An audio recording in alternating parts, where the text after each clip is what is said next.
చిరకాలము నేను యెహోవా మందిరములో నివాసము చేసేదను. దేవునికి స్తోత్రం. ఈరోజు మనము దేవుని ప్రేమించుచున్న బిడ్డలుగా, ఆయన సన్నిధిలో నివాసం చేయుచున్నటువంటి బిడ్డలుగా మనం మారాలి. దేవునికి ఇష్టలుగా మనం మారాలి. దేవుడు మన జీవితాన్ని ఆశీర్వదించినట్లు ప్రభు సన్నిధిలో మన హృదయాలను మనం సమర్పిద్దాం. ప్రియులరా, దేవునితో సహవాసం చేయడం, దేవునిలో లీనమైపోవడం, దేవుని కార్యాన్ని ప్రేమించడం, దేవునికి ఇష్టలుగా నడవడం, ఇవన్నీ గొప్ప ధన్యత. దేవునికి స్తోత్రం. ప్రభువుతో ఉండడం అనేది జీవితంలో గొప్ప భాగ్యం. మనం కొంతమంది పలానా వారితో ఉంటే బాగుండు, ఎక్స్పీరియన్స్ కావాలని కోరుతూ ఉంటారు. చాలాసార్లు గొప్ప గొప్ప వారితో కలిసి ఉండడానికి మనం ఇష్టపడుతూ ఉంటాం. కానీ గుర్తుపెట్టుకోండి, if you walk with the Lord Jesus, then that will be the supreme. దేవుడు శ్రేష్టమైన ఒక ఆపర్చునిటీ మీకు ఇస్తున్నారు అనేటువంటి విషయాన్ని మీరు మర్చిపోవద్దు. ఆయన మిమ్మల్ని విడువడు, ఎడబాయడు, మీకు తోడుగా ఉంటాడు, సహాయం చేస్తాడు. విశ్వాసం ద్వారా మీ దృష్టి ఆయనపై ఉంచాలి. దేవునికి స్తోత్రం. ఆయన మిమ్మల్ని ఆశీర్వదిస్తాడు. ఆయనతో మీకున్న కమ్యూనియన్, ఆయనతో మీకున్న సహవాసం, వాటిని కంటిన్యూ చేయడానికి ప్రభు తన కృపనిచ్చి మిమ్మల్ని ఆశీర్వదిస్తారు. ఒక క్రైస్తవ జీవితం ఆనందమయంగా మారాలి అంటే అతడు క్రీస్తుతో అతికింపబడిన వాడిగా ఉండాలి. యేసుక్రీస్తుతో సహవాసము సంబంధం లేకుండా ఎన్ని రకాలైన వేషాలు వేసుకున్నా, ఎన్ని పెద్ద మందిరానికి పోయినా లాభమేమీ ఉండదు. క్రీస్తుతో సహవాసం కలిగి ఉండడం, యేసుక్రీస్తును ప్రేమించడం, ఆయన అడుగుజాడలో నడవడం, ఆయన సన్నిధిని కోరడం, ఇది ఒక విశ్వాస జీవితంలో గొప్ప ధన్యత. దేవునికి స్తోత్రం. హల్లెలూయా. ఒక వచనం చదువుదామండి. ద్వితీయోపదేశ గ్రంథం 33వ అధ్యాయం దాని 25వ వచనాన్ని మనం చదువుదాం. ద్వితీయోపదేశ గ్రంథం, డ్యూట్రానమీ చాప్టర్ 33 verse 25. నీ కమ్ములు ఇనుపమైనవియు ఇత్తడివియు నై ఉండును. నీవు బ్రతుకు దినములలో నీకు విశ్రాంతి కలుగు. దేవుడు ఇచ్చుచున్న వాగ్దానం ఏంటంటే, నీ బ్రతుకు దినములో నీకు విశ్రాంతి కలుగును. దేవునికి స్తోత్రం. యెరూషలేమా, యెషూరును దేవుని పోలిన వాడెవడును లేడు. ఆయన నీకు సహాయము చేయుటకు, ఆయన నీకు సహాయం చేయుటకు ఆకాశవాహనుడై వచ్చును. ఆకాశవాహనుడై వచ్చును. మహోన్నతుడై మేఘవాహనుడగును. మేఘవాహనుడై వచ్చును. శాశ్వతుడైన దేవుడు, శాశ్వతుడైన దేవుడు నీకు నివాస స్థలము. ఆమేన్. ఇప్పుడు నీ నివాస స్థలము టెంపరరీ కాదు. మనం ఒక కిరాయి ఇంట్లో ఉంటే మనం ఎట్లా ఫీల్ అవుతాం? కొంతకాలం ఉంటాం, తర్వాత ఇక్కడి నుంచి ట్రాన్స్ఫర్ అయిపోతాం కదా అని అనుకుంటాం. సొంత దేశంలో మనం వచ్చామనుకో, ఏమనుకుంటారు? ఓ, ఇంతకాలం పరదేశిగా అటు ఇటు తిరిగినాం, ఇప్పుడు ఈ ఊరిలో ఒక సొంత ఇల్లు కట్టాలి. ఇప్పుడు మాకేమో వరంగల్ సొంత ఊరైపోయింది. ఇక మేము సొంత ఊరిలో పోయి ఏం కట్టేది లేదు, అక్కడ ఉన్నది కూడా అమ్ముకొని రావడమే. Praise the Lord. ఇదే మా ఊరు. ఇక్కడ దేవుని సన్నిధి అనుభవిస్తున్నాం, దేవుని కృప పొందుచున్నాం. దేవునికి ఇష్టలుగా జీవించడానికి దేవుడు గొప్ప అవకాశం ఇచ్చాడు. దేవుని ప్రేమిస్తూ మన జీవితం అంతా ఆయన సన్నిధిలో గడపడం, అది మనకు గొప్ప ధన్యత. దేవునికి స్తోత్రం. హల్లెలూయా. ఆత్మీయ ఆరాధన లేని, ఆత్మీయ సహవాసం లేని ఊరిలో పోయి పెద్ద బంగళా కట్టి మీరు అక్కడ ఉన్నా దానితో మీకు సంతృప్తి ఉండదు. దేవుని ఆరాధించుచున్న ఆత్మీయుల మధ్యలో ఆయన సన్నిధిని ఎల్లప్పుడూ అనుభవిస్తూ జీవించటం అనేది గొప్ప ధన్యత. శాశ్వతుడైన దేవుడు నీకు నివాస స్థలం. నిత్యముగా నుండు బాహువులు నీ క్రింద నుండును. ఆయన నీ ఎదుట నుండి శత్రువులను వెళ్ళగొట్టి నశింపచేసేదను. దేవునికి స్తోత్రం. గనుక దేవుడు నీ జీవితంలో ఏదైతే చేయడానికి ఉద్దేశించినప్పుడు మీరు ఆయన అడుగు జాడలో నడుచుకుంటూ ఆయన సన్నిధిని ఎల్లప్పుడూ ఇష్టపడిన వారైతే ఆయన నిన్ను ఏనాడు తలదించేటట్టు చేయడు, నిరుత్సాహపరచడు. ఓ నేను ఒక ఫూలిష్నెస్ చేశాను అని ఎప్పుడు మీరు చెప్పాల్సిన పరిస్థితి రాదు. Because you have Jesus with you. ఆయన మీతో ఉన్నాడు, ఆయన సన్నిధి మీరు అనుభవిస్తున్నారు, ఆయనకి ఇష్టలుగా మీరు నడుస్తున్నారు గనక ప్రభు ఏనాడు మిమ్మల్ని విడవడు. దేవునికి స్తోత్రం. ఆయన కార్యం నెరవేర్చడానికి పిలువబడిన ఆయన బిడ్డలందరినీ ఆయన ఎంతగానో ప్రేమిస్తాడు. అది మాత్రమే కాదు, వారి ప్రతి అవసరతలు ఆయన తీరుస్తాడు. జీవితంలోనికి కష్టాలు వచ్చినప్పుడు అందరూ వదిలేస్తారు, మనకు సమృద్ధి ఉన్నప్పుడు అందరూ వస్తారు. మనం సర్ప్లస్లో ఉన్నప్పుడు ఎవ్రీబడి విల్ కమ్, అందరూ మనల్ని పలకరిస్తారు, మీకోసం ప్రార్థన చేస్తున్నానని అంటారు. ఎన్నడూ వాళ్ళు చేయకపోయి ఉండొచ్చు, కానీ అదొక మాట, ముఖస్తుతి. ఆ విధంగా మనం చాలా హ్యాపీగా ఉంటాం. కానీ కష్టం వచ్చింది, రోగాలు వచ్చింది, బాధలు వచ్చింది, ఎవరూ మనల్ని ఆదరించడానికి ఆదుకోవడానికి ఉండరు. కానీ అటువంటి సమయంలో కూడా దేవుడు మనల్ని విడువడు, ఎడబాయడు. ఫిలిప్పీ పత్రిక 4వ అధ్యాయం 19వ వచనాన్ని మనం చదువుదామండి. కాగా దేవుడు తన ఐశ్వర్యము చొప్పున క్రీస్తు యేసునందు మహిమలో మీ ప్రతి అవసరమును తీర్చును. దేవునికి స్తోత్రం. ఆయన మీ ప్రతి అవసరమును తీర్చును, ప్రతి కోరికను తీర్చును అని చెప్తే బాగుండు. మనకందరికీ చాలా పెద్ద కోరికలు ఉన్నాయి.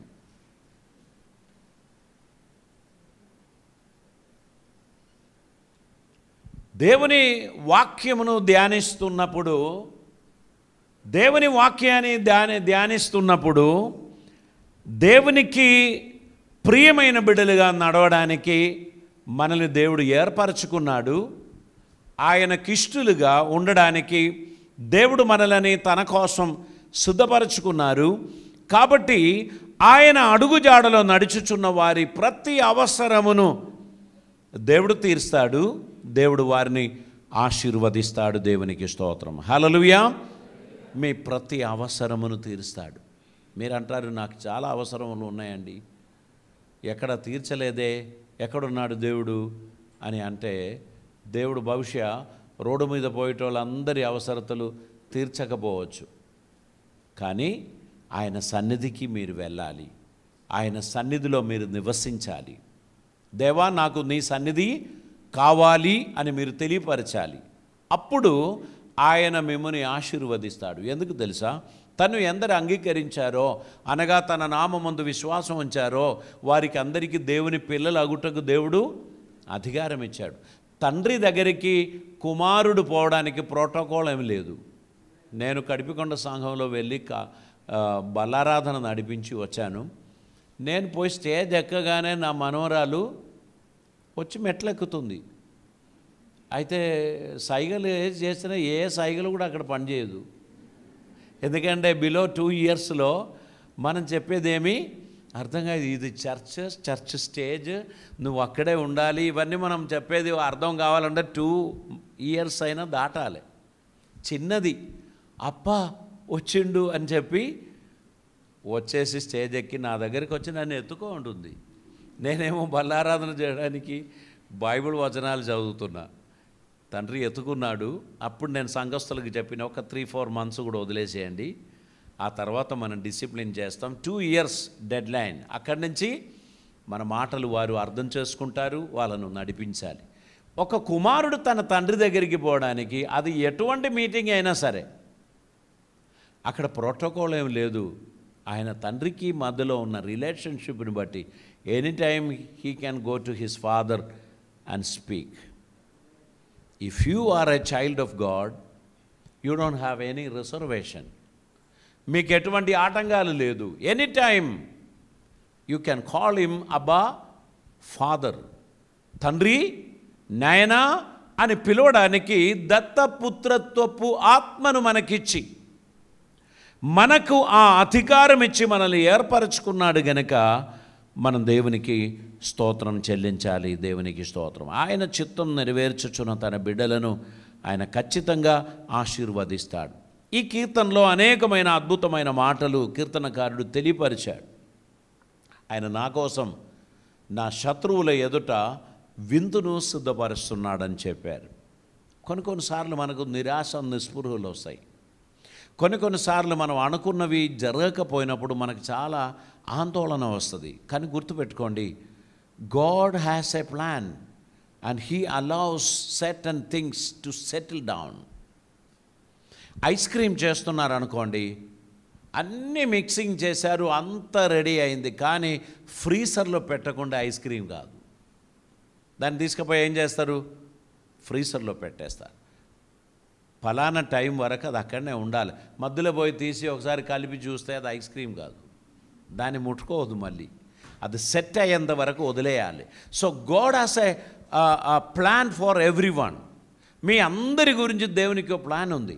ఆ ప్లాన్ పూర్తి అవ్వడానికి మీరు మౌనంగా ఉండాల్సిందే. ఆయన సన్నిధిలో సహనముతో ఎదురు చూడాల్సిందే. God's time is going to come. దేవుడు అనుమతించిన సమయం వచ్చుచున్నది. అందరూ చెప్పండి, దేవుని సమయం వచ్చుచున్నది. దేవుని సమయం దగ్గరగా ఉన్నది.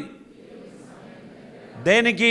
నీ సమస్యలు తీరడానికి, నీ రోగాలు నయం అవడానికి, నీ ప్రాబ్లమ్స్ తొలగిపోవడానికి, నిన్ను నిందించిన వారి ఎదుట నిన్ను ఆశీర్వదించడానికి దేవుని సమయం వచ్చుచున్నది. దేవునికి స్తోత్రం. విశ్వాసి, నీవు అధైర్యపడవద్దు. ఆయన నన్ను విడువడు, ఎడబాయుడు. నీవు కాల్కులేషన్స్ అన్నీ తప్పిపోవచ్చు. నేను అలా అనుకున్నాను, నేను ఇలా అనుకున్నాను అని అంతా మనం చెప్తాం, కానీ దేవుడు అంటాడు, నేను అనుకున్నట్టే అన్నీ జరుగుతుంది. హల్లెలూయా. కాబట్టి మనం ఏం చెప్పాలి? Thank you Jesus, thank you Jesus. నేను అనుకున్నట్టు జరగకపోయినా పర్వాలేదు, నీవు అనుకున్నట్టే అన్నీ జరగాలి. దేవునికి స్తోత్రం. దేవుడు సమస్తము తన చిత్తానుసారంగా జరిగిస్తాడు, ఆశీర్వదిస్తాడు. ఆయన అవసరమైనప్పుడు విందు ఏర్పాటు చేస్తాడు, కొన్ని సందర్భాల్లో ఉపవాసం ఏర్పాటు చేస్తాడు. అప్పుడు మనం ఎల్లప్పుడూ విందు విందు అంటే కుదరదు. అప్పుడప్పుడు ఉపవాసం కూడా ఉండాలి. అదొక ప్రాసెస్. దేవుడు అనుమతించిన ప్రాసెస్ గుండా మనం వెలుచున్నప్పుడు ఆయనకి ఇష్టలుగా ఉండడానికి మనం ప్రయత్నం చేయాలి. కొన్ని మెడిసిన్స్కు కొన్ని పథ్యాలు ఉన్నాయి అంటారు. ఈ మెడిసిన్ మీలో పనిచేయడానికి మీరు ఆ పదార్థాలు తినకూడదు, ఈ పదార్థాలు త్రాగకూడదు, మీరు ఇలా ఇలా ఉండండి అంటారు. మనం ఆ మెడిసిన్ తీసుకున్నాం, అది మింగేసాం, మనకి ఇష్టమైనవన్నీ కూడా మనం మింగామనుకో, ఆ మెడిసిన్ పనిచేయదు. అందుకేం చేయాలి? ఆ డాక్టర్ గారు చెప్పిన పథ్యాన్ని జాగ్రత్తగా పాటించాలి. ఇష్టమైన ఆహారం టేబుల్ ముందు ఉన్నా మనం దాన్ని ముట్టుకోకుండా ఉండడానికి ఉన్న ప్రయత్నం చేయాలి. ఎందుకంటే అందులో దేవుని చిత్తం ఉంది. అది మనము పథ్యం పాటించడమే. పథ్యమే అంటారు కదా, పథ్యం పాటిస్తే తొందరగా స్వస్థత పొందుతారు. పథ్యం పాటించకపోతే మళ్ళీ ప్రాబ్లమ్స్ వస్తాయి. అందుకే కంప్లీట్ హీలింగ్ పొందేదాకా మనము సహనముతో, ఓపికతో ఆయన సన్నిధిలో మనం నడుస్తాం. మనం అనుకుంటాం, దేవా నేను ఇంతగా ఇచ్చినా నాకు ఇంత పెద్ద నష్టం ఎందుకు అనుమతించావు? నేను ఇస్తున్నానే, నేను నిన్ను ప్రేమించలేదా? నేను సేవకుని గౌరవించలేదా? నాకెందుకు ఈ నష్టం, నాకెందుకు ఈ కష్టం అని అంటే, ఇవ్వడం ఒకటే సరిపోదండి. ఫస్ట్ నీ హృదయం దేవునికి ఇవ్వాలి. నీ హృదయంలో దేవుడు ఉండాలి. నువ్వు పవిత్రంగా జీవించాలి. నువ్వు పవిత్రత పాటించకుండా పాస్టర్ గారిని సంతోషపెడితే పని నడవదు. దేవుణ్ణి సంతోషపెట్టాలి. హల్లెలూయా. నేను నిన్న రాత్రి 1:30కి ఇక్కడి నుంచి వెళ్ళొచ్చినప్పుడు మన సహోదరులు ఒక 10 మంది ఉన్నారు ఇక్కడ. వాళ్ళని కడుగుతున్నారు, క్లీన్ చేస్తున్నారు, అన్నీ సెట్ చేస్తున్నారు. వాళ్ళు నాకు చాలా ఇష్టమైన వాళ్ళు. కానీ వాళ్ళు దేవునికి సన్నిహితంగా లేకుండా నాకే సహాయం చేస్తున్నవారు అనుకోండి, దేవుడు సంతోషపడడు. First of all we must dedicate our life for the lord. దేవుని కోసం మనలని డెడికేట్ చేయాలి. దేవుని చిత్తం నెరవేర్చడానికి తగినట్లు మనల్ని మనం సమర్పించాలి.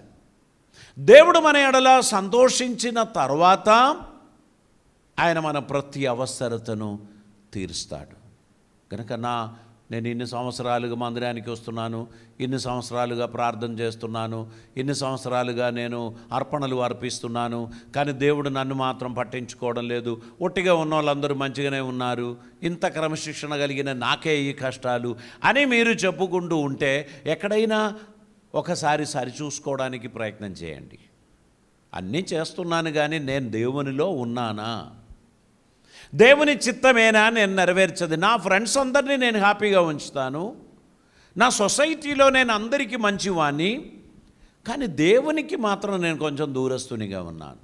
అప్పుడు దేవుడు అంటాడు, బిడ్డ నువ్వు ఎప్పుడైతే నా దగ్గరికి వచ్చి కంప్లీట్గా సరెండర్ అవుతావో అప్పుడు నేను నీ కొరకు ఏం చేస్తానో ఇంకా ఎవరు చూడలేదు, కలలో కూడా చూడలేదు అంటారు. కాబట్టి దేవునికి ఇష్టలుగా నడవడానికి, దైవ చిత్తం నెరవేర్చడానికి తగిన ఒక తీర్మానం మనం తీసుకోవాల్సినటువంటి అవసరత ఉంది.